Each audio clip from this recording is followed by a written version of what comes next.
تازہ ترین ویڈیوز کے لیے چینل کو سبسکرائب کر کے بیل آئیکن اور آل نوٹیفیکیشن پر کلک کریں تاکہ آپ کو ملے ہر اپڈیٹ سب سے پہلے۔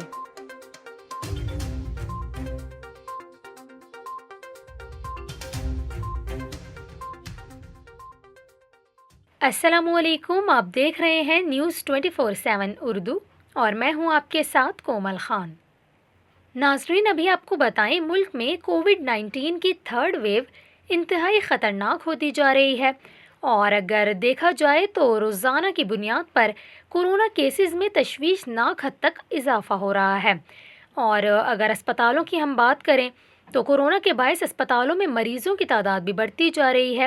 اسی حوالے سے وفاقی وزیر اسد عمر نے ملک بھر میں سخت پابندیاں لگانے کا عندیہ دے دیا ہے۔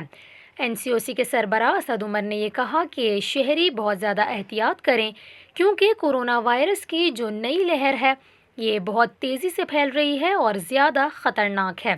اسد عمر نے کورونا وائرس کی اس نئی لہر سے خبردار کرتے ہوئے یہ بھی کہا کہ اگر عوام نے SOPs پر عمل درآمد نہ کیا تو وہ سخت پابندیاں لگانے پر مجبور ہو جائیں گے۔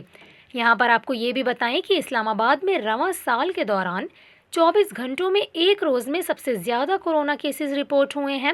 وفاقی دارالحکومت میں ایک دن میں کورونا کے 538 مثبت کیسز سامنے آئے ہیں، جبکہ کورونا وائرس کی شرح 7.8% ریکارڈ کی گئی ہے۔ آپ کو یہ بھی بتائیں کہ اسلام آباد کے ڈسٹرکٹ ہیلتھ آفیسر نے شہریوں سے کورونا SOPs پر عمل درآمد کرنے کی اپیل کر دی ہے۔